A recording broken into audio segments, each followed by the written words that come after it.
So is everyone bringing salads? Is that the way the potluck worked, or? No, we kind of, we mixed it up. Whatever people brought, that's what we ate. So some weeks lots of salad, some weeks lots of cookies. It was great.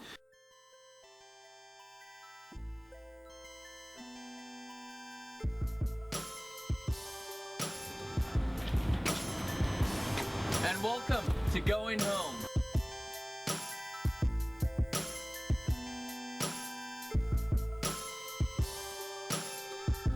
I'm Craig Young, and we're going to be looking at people, families, ministries, churches, and seeing where God is moving through His people.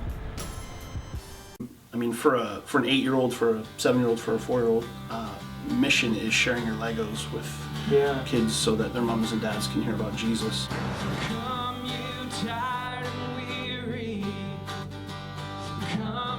That's 96% of the population that are waking up on Sunday morning, and the question they are not asking is there a church I could go to? Like, they're just not.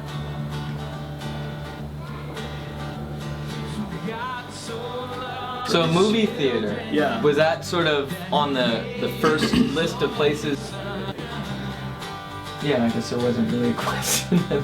Yes. It was.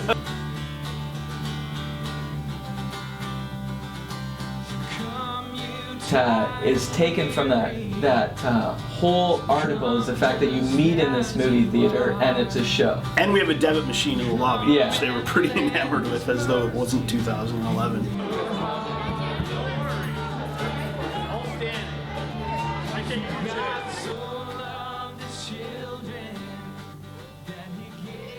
Okay, here we are, live in studio. Pastor Chris Sinozal from West Village Church. Tell us how it all started. Well, the first time that me and my wife Kelly even considered church planting was about 7 years ago. She went off to a conference, heard someone speak, and came back and said to me that I needed to hear this particular message she heard. And so I went online and I listened, and it was a pastor from Seattle named Mark Driscoll talking about the need to plant churches. And I personally did not grow up going to church, didn't know what church planting was or how it was done, but in hearing him share about the decline of the church in North America, the need to start and plant more churches, really just felt the Spirit of God birthing in me a desire to see that happen. You're getting fired up. I was getting fired up. So I looked at Kelly and I said to her, "Sweetie, I don't know what church planting is. I don't know how to do it." You're in the perfect place then. Yeah, but I think we're going to do it one day. Yeah.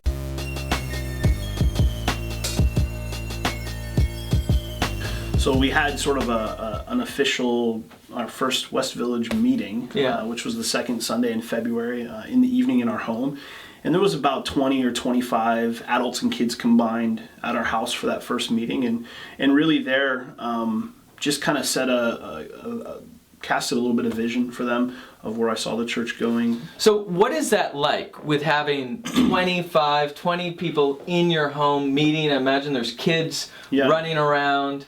Yeah, well, we decided right from the beginning that we wanted to really set a DNA of community and family as a church. And so whether we're small or whether we're large, we want to have that feeling of family. So right off the bat, like our first meeting, we had a potluck dinner. Kids were involved in that. A lot of hanging out in our living room setting for the first portion of time. So is everyone bringing salads? Is that the way the potluck worked, or? No, we kind of, we mixed it up. Whatever people brought, that's what we ate. So some weeks lots of salad, some weeks lots of cookies. It was great. And so really what ended up happening is we just kept meeting. We just kept going. Kept meeting every Sunday. Started calling it a church. And so is this still in your home, or how's this? Yeah, we kept meeting in my house and started with 20 in February, and by Easter had about 50 people coming out regularly in our home still at this point. And then we sort of transitioned from our home out of the living room. We called it the beginning of our outward face, sort of this like pre-launch stage where we started holding a monthly public gathering. We called it a preview service. And we just opened that up to the community. We met at the Caprice movie theater. Yep. had a big barbecue after. So a movie theater. Yeah. Was that sort of on the first list of places to go? Was there this? No, not really. Did you always wanted to be in a movie theater? No, didn't really have a plan. But in the West Shore, there's very few spaces that will hold, more than 30, 40 people.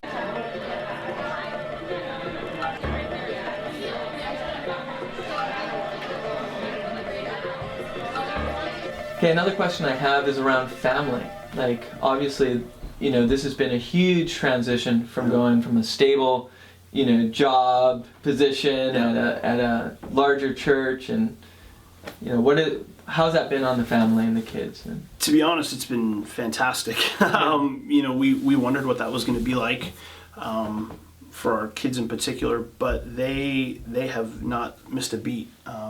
They love West Village. Mm-hmm. They love that their daddy works from home. Yeah. They love the community aspect in the sense of we have a lot of people through our doors. I mean, the church office is in our house, community group meets in our house. There's some weeks where we have over 100 people come through our living room. and it's a challenge. There's no doubt it's a challenge. So what are some of the challenges? For my kids, some of the challenges are having to share their Legos with, the church. Things like that, just people invading their space. Like when we have our community group meets at our house on Thursday nights. That's our primary gathering time for our community group. And sometimes there's upwards of 40 people, half of them being kids, in our home. So it's pandemonium. It's organized chaos. Well, maybe not organized, but it's chaos anyway. Yeah. And that's a challenge for our kids. But to be honest, it's been a great discipleship tool. Teaching them, for an 8-year-old, for a 7-year-old, for a 4-year-old, mission is sharing your Legos with kids so that their moms and dads can hear about Jesus. One of the core beliefs that we have as a church is that we don't want to enable families to not disciple their kids, or for husbands to not disciple their wives and kids, but we want to empower them to do that. Yeah. Many people, like many husbands, their primary calling in life is to drop their wife and kids off at church. Right. And we say, no, that's actually not your calling. Your calling is to be the head of your home, to lovingly lead your family to Jesus. And so that's always been my posture as the husband. It's my job to take care of my wife and my children, make sure food is on the table, and Jesus is in their hearts. Awesome. I've never put that on the church. I've never put that on a children's pastor, and I'll certainly never put that on a youth pastor's plate, because that's what God has called me to do as their spiritual care, as their father, and as the husband of my family. Awesome.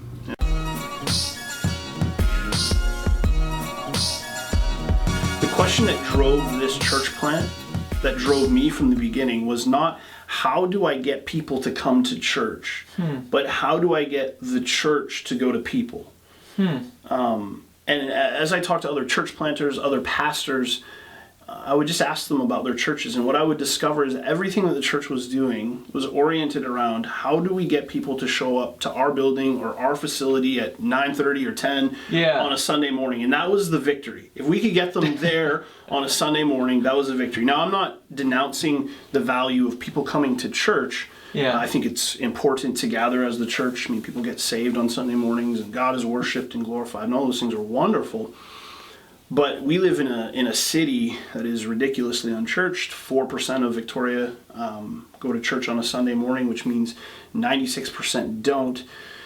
That's 96% of the population that are waking up on Sunday morning. And the question they are not asking is there a church I could go to? Yeah. Like, they're just not.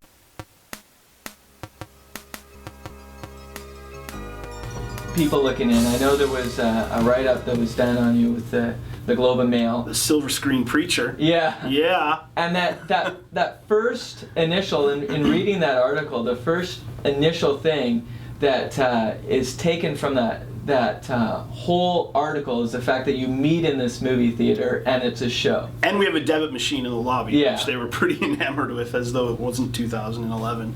Yeah. And debit machines are everywhere. And I took a lot of heat for that article from non-Christians, from my Bible college buddies. I got a lot of hate mail and stuff like that. But what people have to remember was that article was written by someone who does not go to church. This gal was not a Christian. She was coming in and just looking at what she saw. And what we do on a Sunday, we say this all the time at our church, Sunday morning is just a thin veneer of what West Village is. West Village Church is so much more than what happens on a Sunday. We think Sunday is important. We do. We think it's important to put together a good gathering, to have good music, to meet in a nice venue, to do all of that with excellence, to preach good sermons. But that is not the goal. The goal for us is to not fill a theater, to not be what, people would probably know this term if they're in the church world, but to not be attractional. We want to be attractive, but not attractional. We want to be missional. So much of what happens at West Village happens the other 6 days of the week. That's what we always talk about. The lifeblood of West Village is the other 6 days. What's happening at West Village? Well, the vehicle we choose to organize the mission of the church around is what we call community groups, and community groups are a family of missionary disciples. That's the identities that we attach to our community groups, and all of our community groups have a particular mission that they're involved in. I can tell you about our community group. Our community group started with about 12 people. It's now about 40 people.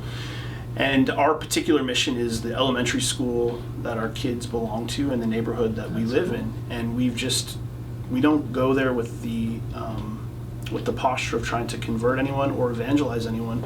We just love and serve the people and the places that God has called us to be.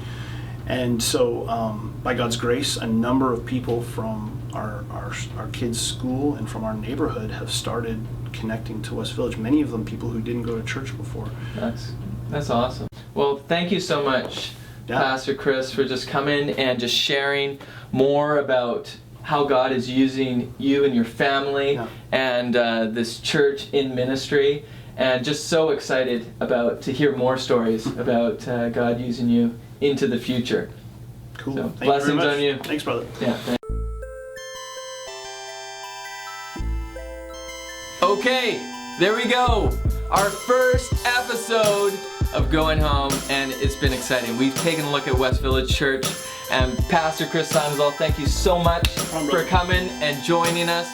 But I have one last question, and this is it. Pastor Chris, where are you going? I'm going home.